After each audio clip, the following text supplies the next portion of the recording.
Hello, welcome back to Audit Decoded by Mayuri. Today we're doing a deep dive on SOX testing for incident management controls. If you work in IT audit, internal audit, IT risk, or you're preparing for certifications like CISA or SOX testing engagements, this video is for you. We'll cover everything from control objectives and typical control designs to a full step-by-step testing program, sample selection guidance, evidence to gather, common deficiencies, remediation testing, and how to document everything in your working papers. By the end of this video, you'll have a robust, practical SOX testing playbook for incident management, a playbook you can immediately reuse during your next audit. Let's get started. When we talk about incident management in the context of SOX, we mean the formalized process, people, processes, and technology used to identify, log, classify, respond to, remediate, and document incidents that could impact financial reporting systems and controls. Incidents can be security breaches, data loss, system outages, unauthorized changes, suspicious privileged activity, or any event that affects confidentiality, integrity, or availability of systems used in financial reporting.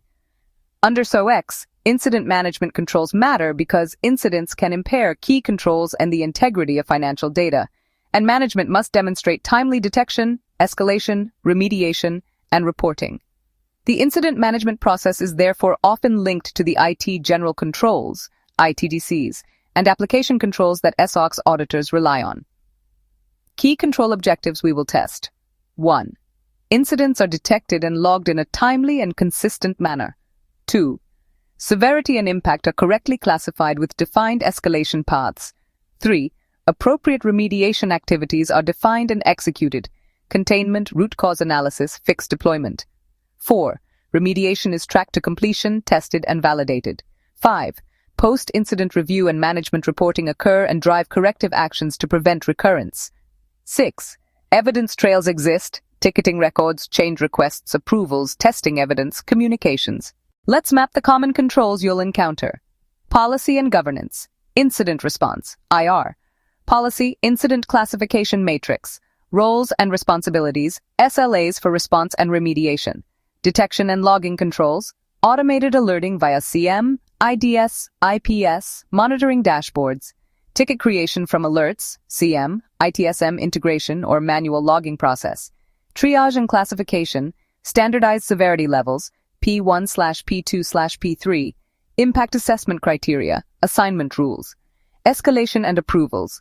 Defined escalation paths, manager escalation approval artifacts, remediation and resolution, remediation plans, change requests for fixes, approvals in the change management system, testing evidence, UAT production validation, sign-offs. Post-incident activities, root cause analysis, RCA, documentation, lessons learned, preventive remediation, closure approval and management reporting, compensating and detective controls, periodic log reviews, independent monitoring, exception reporting, reconciliations. A high-level test plan includes 1. Understand the process.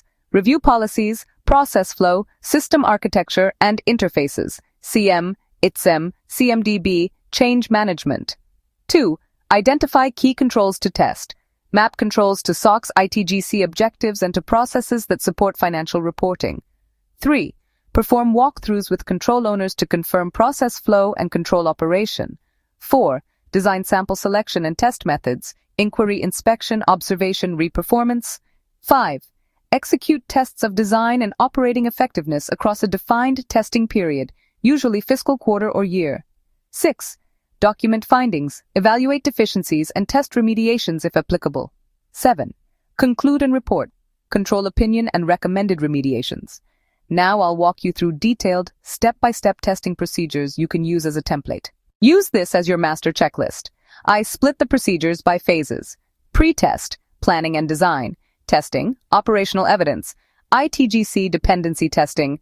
Remediation, retest, and reporting. 1. Define scope and period. Confirm the locations, systems, and business units in scope. For SOX, typically this is the IT environment that supports key financial applications.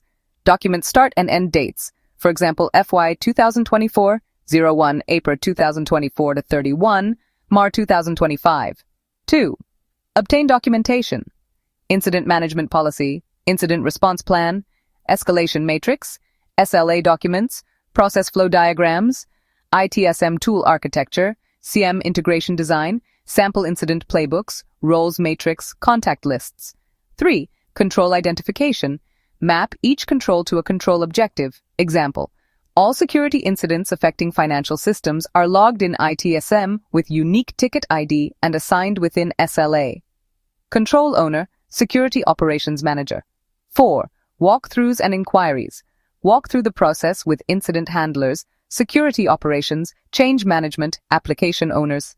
Ask for demonstrations in the ticketing tool, how an incident is logged, triaged, escalated, and closed. Sampling approach. Practical guidance.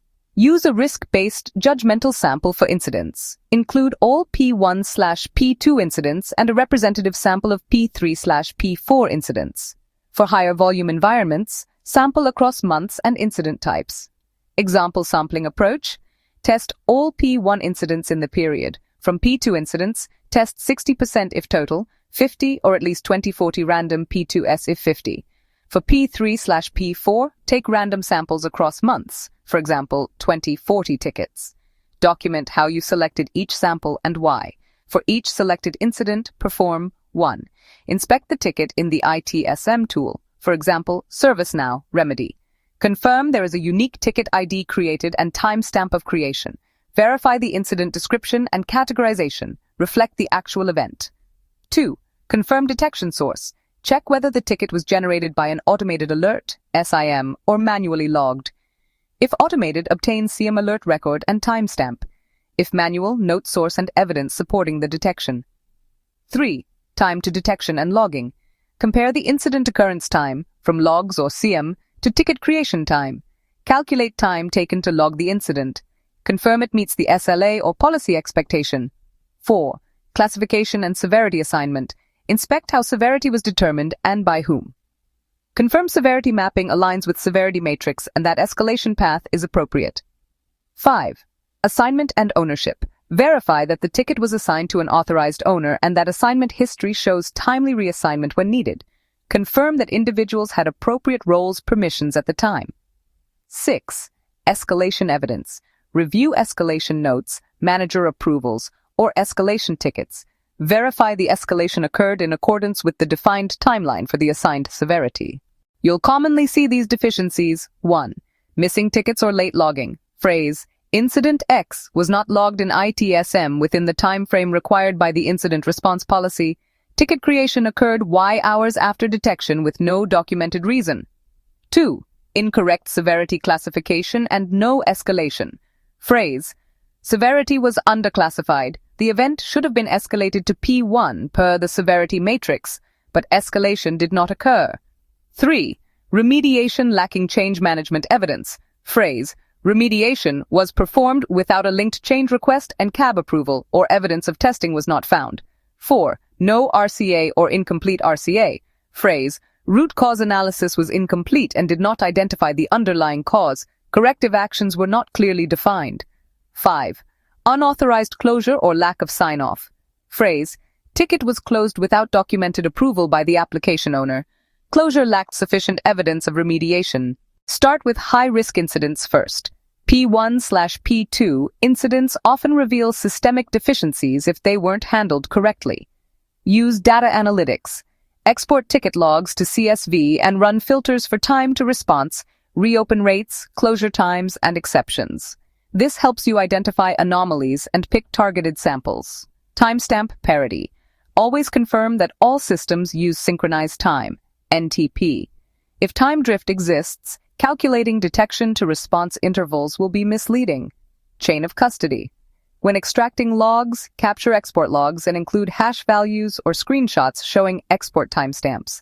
Evidence layering, cross-reference CM alerts, network logs, application logs, and ITSM tickets, rather than relying on a single artifact. Test emergency change procedures separately.